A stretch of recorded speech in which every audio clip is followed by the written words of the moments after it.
মেয়েদের জন্ম হয়েছে চোখে জল নিয়ে, কারণ মেয়েদের চোখের জল কখনোই ফুরায় না।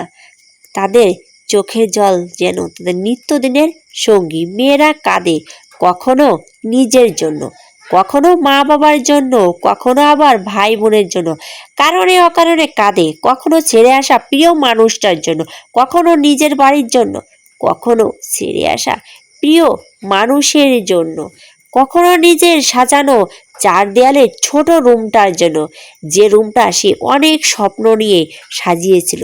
কিন্তু আফসোস, সেই রুমটাকেও তাকে ছেড়ে আসতে হলো। কখনো নিজের আত্মসম্মান রক্ষার জন্য, আর শেষমেশ নিকষ অন্ধকারে মেয়েদের জীবনটা কাটিয়ে দিতে হয়।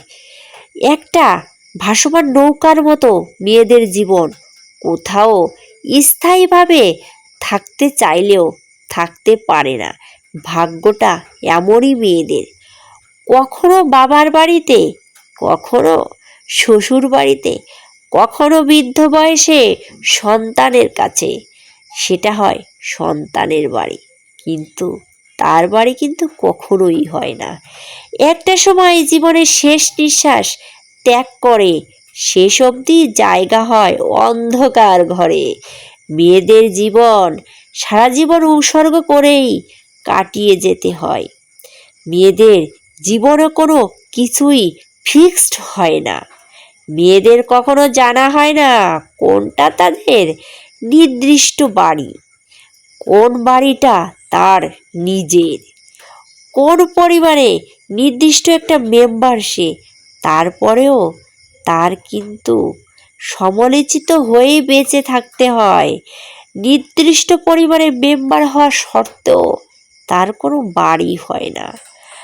কখনো মূল্য পেয়ে, আবার কখনো মূল্যহীন হয়ে।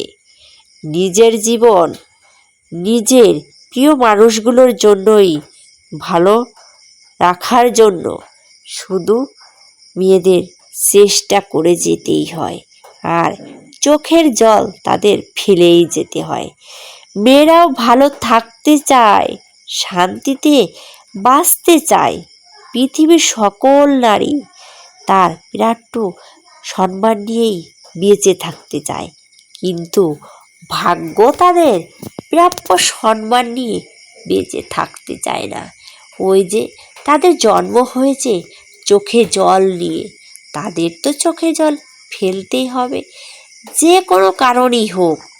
দুঃখ যেন তাদের পিছুই ছাড়ে না, দুঃখ তাদের নিত্য সঙ্গী হয়েই থাকে।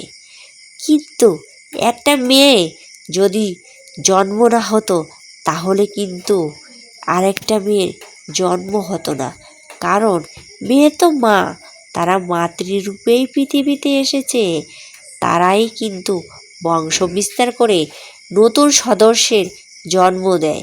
তারপরেও সব দুঃখ কষ্ট যেন তার জন্যই তৈরি হয়। এটাই বাস্তব সত্যি কথা। নমস্কার বন্ধুরা, কেমন আছেন সবাই? আশা করি সবাই ভালো আছেন। আমার ভিডিওটা কেমন লেগেছে অবশ্যই কমেন্ট করে জানাবেন।